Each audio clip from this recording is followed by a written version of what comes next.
Vamos lá, pessoal, vamos prosseguir. Paramos aqui, princípio da interpretação objetiva do fato gerador.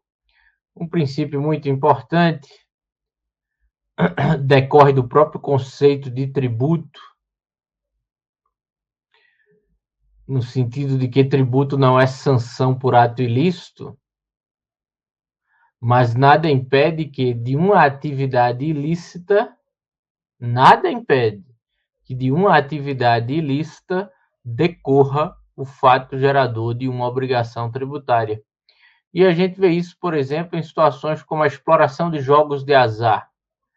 Exploração de jogos de azar, é bem verdade que hoje já houve um grande aumento na regulamentação dessas atividades. Hoje você tem várias casas de apostas atuando no Brasil, né? Mas se estiver fora dessa regulamentação, isso é contravenção penal. O exemplo clássico é a situação do jogo do bicho. O que acontece? Apesar de ser uma atividade ilícita, o rendimento, a renda, o dinheiro, o lucro apurado com essa atividade deve ser tributado normalmente. É fato gerador do imposto de renda. O tráfico de drogas não pode ser objeto de um tributo sobre o tráfico de drogas, porque tributo não é sanção por ato ilícito. Mas o rendimento, o patrimônio obtido com a exploração de tráfico de drogas, ocorrendo essa situação, ela deve ser tributada normalmente pelo imposto de renda, pelos impostos que incidam sobre o patrimônio. E por que isso ocorre? Porque mesmo uma atividade ilícita dela pode decorrer uma obrigação tributária. Por que isso ocorre? Por conta desse princípio, o princípio da interpretação objetiva do fato gerador. Veja, um tributo nunca terá por fato gerador uma atividade ilícita. Isso nunca vai ocorrer. Por quê? Porque tributo não é sanção por ato ilícito. Entretanto, de uma atividade ilícita pode decorrer de forma colateral, de forma paralela, a obrigação de pagar um tributo, por conta desse princípio.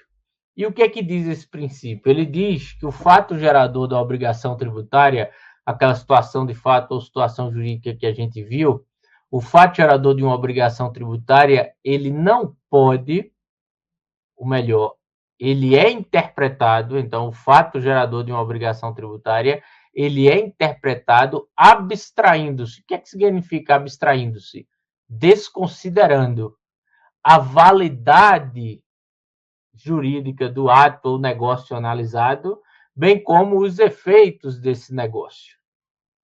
Então, para o direito tributário, o que importa é que o fato gerador tenha ocorrido. Por exemplo, o cidadão obteve renda, ocorreu o fato gerador do imposto de renda. Eu desconsidero que o trabalho, a atividade que gerou aquela renda é algo ilícito, é algo inválido. Então, o fato gerador da obrigação tributária, ele não leva em consideração a validade ou os efeitos dos atos ou negócios jurídicos praticados. Tá bom? O que importa é que o fato gerador tenha ocorrido. Isso está lá no artigo 118 do CTN. A definição legal do fato gerador é interpretada abstraindo-se da validade jurídica dos atos efetivamente praticados pelos contribuintes, responsáveis ou terceiros, bem como da natureza do seu objeto e de seus efeitos. Dos efeitos dos fatos efetivamente ocorridos. Também abstrai-se os efeitos dos fatos efetivamente ocorridos. Eu pratiquei um ato e eu estava visando um efeito, mas ocorreu outro efeito em razão desse ato. Isso vai interferir para o fato gerador? Não, de forma alguma. O que importa é que você praticou aquele ato, fato. Tá? Os efeitos que se queria e os que efetivamente ocorreram, isso é irrelevante. A gente tem algumas questões jurisprudenciais muito interessantes que se valem da aplicação, da interpretação desse princípio da interpretação objetiva. O primeiro caso aí é a situação da apreensão de mercadorias que foram importadas de forma irregular. Houve uma importação irregular, sem seguir as regras legais de importação. O que é que pode acontecer? A fazenda, identificando isso, ela apreende as mercadorias. Apreende as mercadorias. E, havendo essa apreensão, é possível que aquele contribuinte que importou de forma irregular receba uma pena chamada de pena de perdimento. O que é a pena de perdimento? Os bens importados irregularmente serão perdidos em favor da União. A União passará a ser a proprietária dos bens que foram importados irregularmente. Agora veja, mesmo tendo sido aplicada a pena de perdimento àquele contribuinte que importou irregularmente, ele vai ter que pagar tributo sobre os bens importados irregularmente. Mesmo uma atividade ilícita, que foi a importação irregular, vai gerar para ele a obrigação de pagar os tributos incidentes sobre a importação. Só não paga o imposto de importação porque tem uma lei própria. Tem um dispositivo de lei própria que diz que, no caso de pena de perdimento, não vai haver a cobrança do imposto de importação. Mas outros impostos incidentes vão ter que ser pagos normalmente, como, por exemplo, ICMS, IPI, contribuições especiais, tá bom? Ah, mas foi irregular a importação e eu nem vou ficar com os bens, vão ser perdidos em favor da União. E eu vou ter que pagar tributo mesmo assim? Vai, porque o fato gerador, o ato de importar, foi realizado. Olha aqui, o artigo 118 do CTN consagra o princípio non olet, segundo o qual o produto da atividade ilícita deve ser tributado, desde que realizado no mundo dos fatos a hipótese de incidência. Se o ato ou negócio jurídico for acidental, estiver na periferia, é aquilo que eu falei, colateral do fato gerador, surgirá a obrigação tributária com todas as consequências que lhe são inerentes. Por outro lado, não se limite que a ilicitude recaia sobre o elemento essencial da norma de tributação. A norma que determina a tributação, a lei do tributo, não pode determinar que uma determinada atividade ilícita é fato gerador da obrigação tributária. Não pode.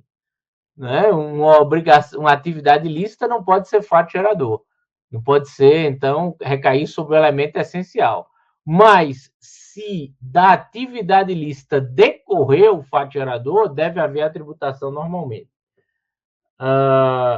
Aí ele dá o exemplo aqui do tráfico de drogas, pena de perdimento.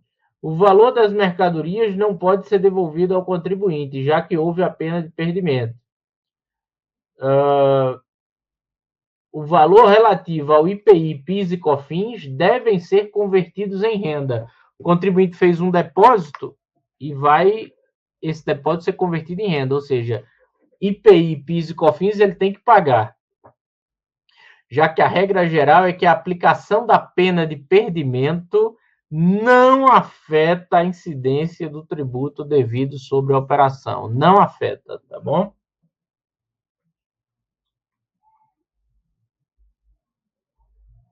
Agora aqui um caso bem interessante, que vocês até talvez já devem ter visto isso em ITBI. Houve uma compra e venda de bem imóvel. Deve ser pago o ITBI, né? É o imposto cabível. Só que depois essa compra e venda de bem imóvel vem a ser declarada inválida, nula. Só que o adquirente já pagou o ITBI. Com a nulidade da compra e venda, aquele ITBI que foi pago deve ser restituído. Veja, o STJ, durante um tempo, chegou a ter jurisprudência no sentido de que não deveria ser devolvido o ITBI pago, porque à época a compra e venda foi legítima. Se posteriormente ela foi decretada ilícita, em face do princípio da interpretação objetiva, essa ilicitude declarada posteriormente não afetaria o fato gerador. Veja esse caso aqui, eu acho que é do ministro Benedito, exatamente. A pretensão de recuperação dos valores pagos deve se dar em ação indenizatória, movida contra aquele que deu causa à anulação, e não contra a fazenda do município. Então, se houve aí um pagamento indevido, esse pagamento indevido deve ser... Se houve um pagamento de ITBI em relação à compra e venda que venha a ser anulada, esse valor pago deve ser buscado de quem deu causa à nulidade, e não da fazenda. E aplicou aí o 118 do CTN. Mas, posteriormente, veja aqui, já em 2014, o STJ vem entender de outra forma. Agora aqui, na verdade, foi para uma outra turma, né? Primeira turma aqui, ministro Benedito, segunda turma, STJ, mas é o mais recente do STJ é nesse sentido, de que anulada a compra e venda tem que devolver o tributo que foi pago. Houve declaração de nulidade do negócio jurídico, sem que houvesse dolo do recorrido, tendo-se desfeito, olha o que o STJ está entendendo aqui, foi desfeito o fato gerador do ITBI. Desse modo, nada mais justo o restabelecimento ao status quo ante, para que não haja enriquecimento ilícito do Estado, enriquecimento ilícito da fazenda pública. Ok? Estão entendendo que devolve. Sujeito ativo da obrigação tributária. Quem é o sujeito ativo? O sujeito ativo é aquele que cobra o tributo. É a fazenda pública, é o poder público. Em regra, é um ente político, União, Estado, Distrito Federal e municípios. Mas pode ser uma pessoa de direito público que não seja ente político. Pode ser uma autarquia cobrando tributo, uma fundação, tá? Então, por exemplo, a INCRA, IBAMA, FUNAI cobram taxas, contribuições, a depender do caso de cada uma. E são tributos cobrados por uma pessoa jurídica de direito público que não é ente político, é uma autarquia ou uma fundação. O artigo 119 do CTN diz isso, né, que o sujeito ativo é uma pessoa jurídica de direito público. Só que, na prática, a gente vê algumas situações específicas, pontuais, em que uma pessoa de direito privado cobra tributo. A súmula 396, que aparece aí no slide para vocês, a súmula 396, ela diz que a Confederação Nacional de Agricultura é legítima para cobrar a contribuição sindical rural. Então, veja, a Confederação Nacional da Agricultura é uma pessoa de direito privado. E o STJ reconhecendo a legitimidade dela para cobrar um tributo, contribuição sindical rural. Agora tem um detalhe. Esse tributo, atualmente, não existe mais. Claro, né? Quem praticou o fato gerador antes da extinção do tributo é devedor e tem que pagar. Mas, com a reforma trabalhista que ocorreu no governo do presidente Michel Temer, a contribuição sindical obrigatória, que era aquela cobrada de qualquer membro da categoria, mesmo que ele não seja filiado ao sindicato, essa contribuição foi extinta, acabou. Talvez vocês saibam que está em discussão no Supremo se o Supremo vai determinar o retorno ou não dessa contribuição. Se isso acontecer, vai ser uma situação muito curiosa, porque a lei foi revogada, acabou, não existe mais. Se o Supremo mandar voltar, haverá a criação de um tributo sem lei, por força de decisão judicial. Vamos acompanhar para ver como é que o Supremo vai decidir isso. Eu vou até resgatar esse acórdão não, essa notícia, o julgamento está em curso.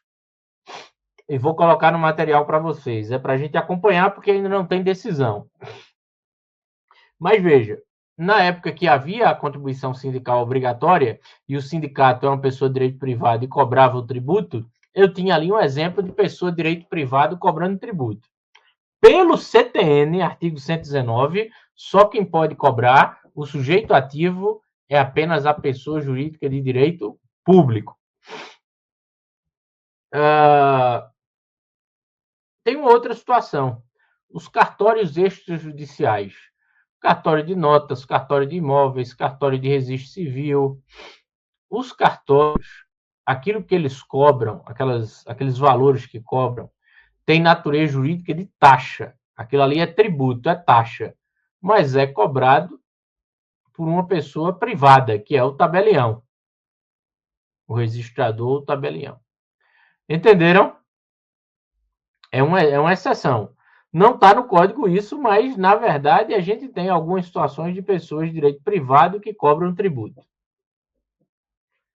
Aqui também, em relação à sujeição ativa, ao sujeito ativo da obrigação tributária, o CTN prevê a possibilidade de uma novação subjetiva ativa de obrigação tributária em razão do desmembramento territorial de uma pessoa de direito público para constituir outra.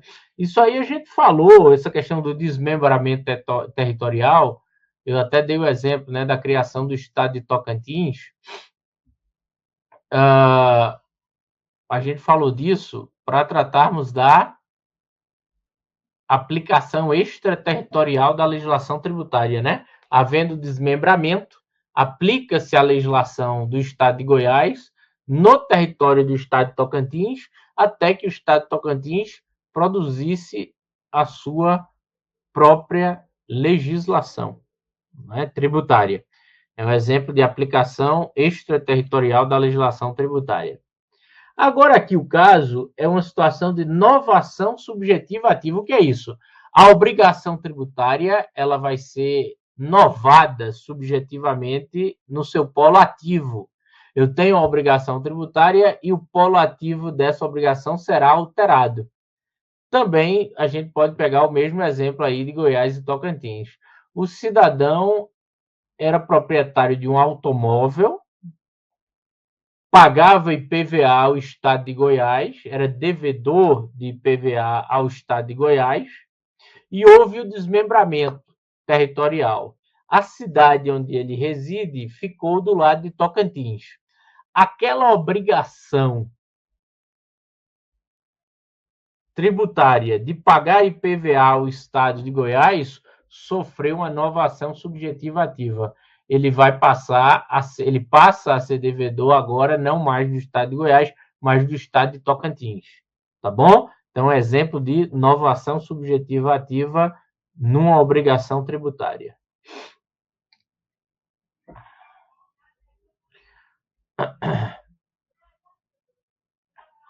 R$119, 120, ó, o desmembramento aí, 120, ok. Os artigos que já tratamos. Agora, o sujeito passivo da obrigação tributária, o devedor.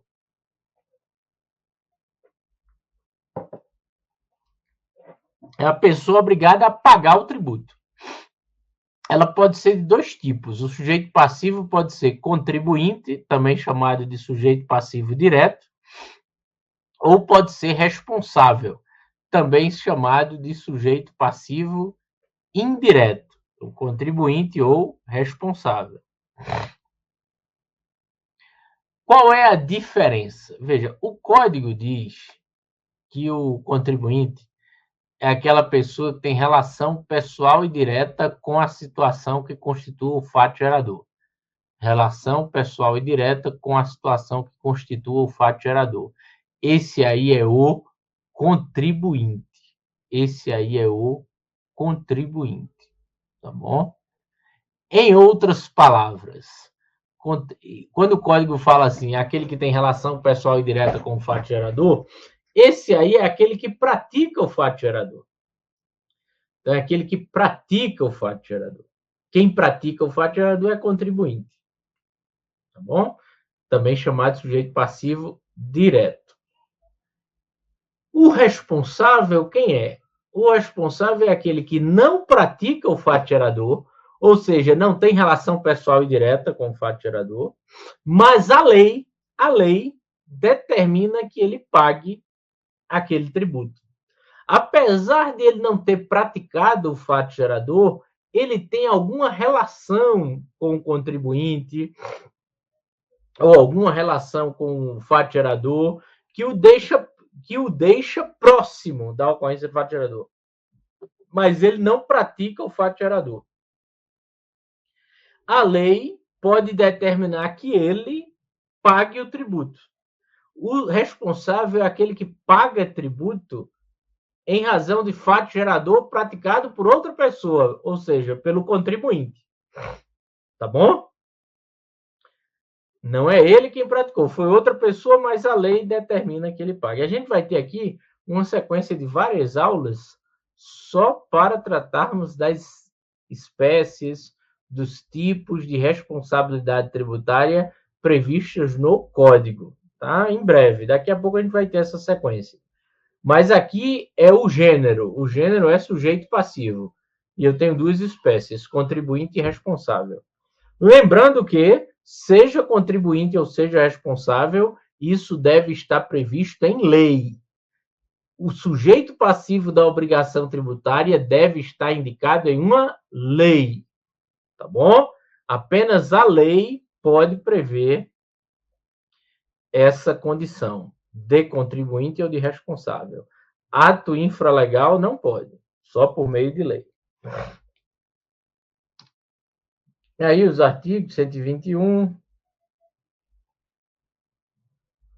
é o que traz aí contribuinte e responsável. Ok. O sujeito passivo da obrigação tributária acessória. Veja bem. Aí é uma situação distinta. Cumprir uma obrigação acessória, apresentar uma declaração, emitir uma nota fiscal, escriturar livros contábeis, a condição de ser sujeito passivo de uma obrigação tributária acessória não precisa de lei. A gente até viu isso, pode ser por ato infralegal. E pode ser atribuída a condição de sujeito passivo de uma obrigação tributária acessória a alguém que nem é contribuinte nem é responsável, mas mesmo assim ele terá que cumprir com as obrigações tributárias acessórias. Tá bom? Então, veja bem, olha o que diz aí o artigo 122. Sujeito passivo da obrigação acessória é a pessoa obrigada às prestações que constituam o seu objeto. Então, pode ser alguém que nem é contribuinte nem é responsável. Por exemplo, o contador da empresa que tem obrigações tributárias acessórias que cabe a ele cumprir. Tá? Então, é possível, sim, que você tenha alguém que nem é contribuinte, nem é responsável, mas é colocado na condição de sujeito passivo de uma obrigação tributária acessória. Tá bom?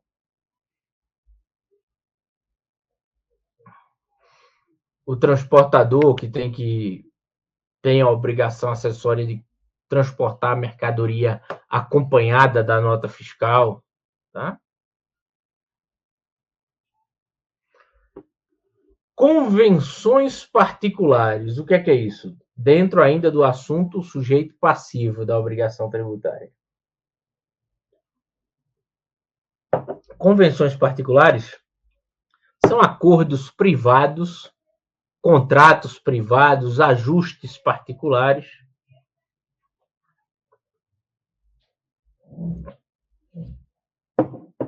feitos entre pessoas sem a participação do fisco. O fisco não participa dessas convenções particulares. São acordos, ajustes celebrados entre particulares, entre duas pessoas, que tenham por objetivo alterar quem é o sujeito passivo da obrigação tributária. Um exemplo clássico, muito famoso, acredito que todos vocês conheçam, é aquela situação do contrato de aluguel, onde o contribuinte do IPTU é o proprietário do imóvel. Ele, locador, proprietário, é o contribuinte do IPTU. Mas no contrato de locação, ele registra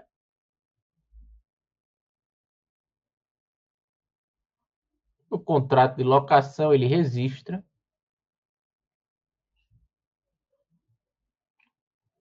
que quem vai ter a obrigação de pagar esse IPTU é o locatário, é aquele que está alugando o imóvel. Bom? Veja, esse contrato, essa cláusula prevista no contrato de locação tem alguma valia? Tem. Vale entre as partes que pactuaram essa convenção particular. Mas o que é que o CTN vem dizer? Que a convenção particular ela não pode ser oposta à fazenda pública. Tá? Ela não vale para a fazenda pública. Para a fazenda pública, o sujeito passivo é aquele que a lei determina. Tá bom?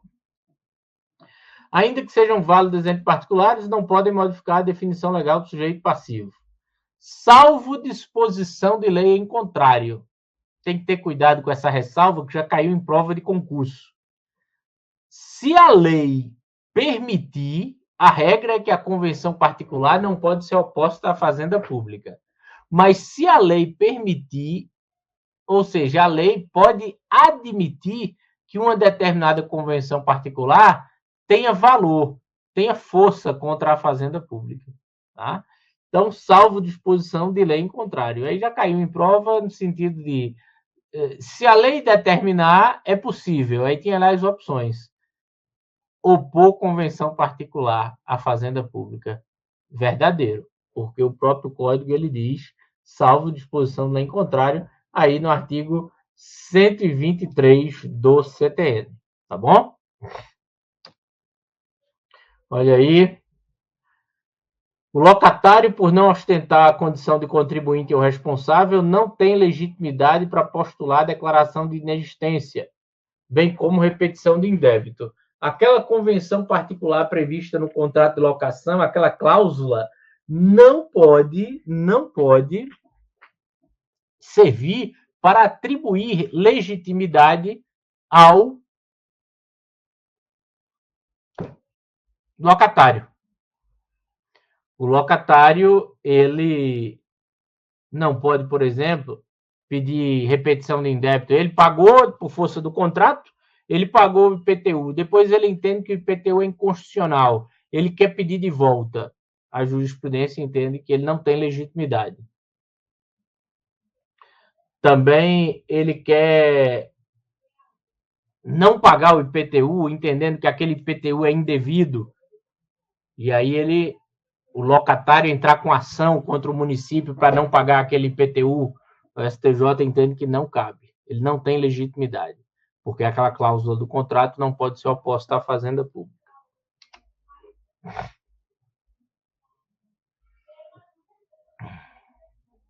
Aqui é interessante, porque aqui é o outro lado. Aqui é o seguinte, houve pagamento a maior do tributo, houve pagamento a maior, e de IPTU, e o imóvel foi vendido. O imóvel era de Pedro, Pedro pagou o IPTU durante alguns anos, depois Pedro vendeu aquele imóvel para João. João, então, verifica que tinha havido pagamento indevido do IPTU. E aí ele entra com ação para buscar de volta aquele valor. E o STJ disse que ele não tem direito. Tá? Esse caso é curioso, por quê? Porque se fosse dívida, se Pedro não tivesse pago o IPTU e o IPTU fosse devido, não tivesse pago o IPTU, e João adquirisse o imóvel, aquela dívida se transferiria para João. João passaria a ser devedor daquele IPTU que não foi pago por Pedro. Agora, a outro lado da moeda, não é dívida, é crédito. O crédito não se transfere. Foi o que disse o STJ. O direito de repetição... Opa, perdi meu mouse aqui. O direito de repetição do IPTU cabe ao sujeito passivo que efetuou o pagamento. ocorrendo a transferência de titularidade, não se transfere tacitamente ao novo proprietário o crédito. Tá?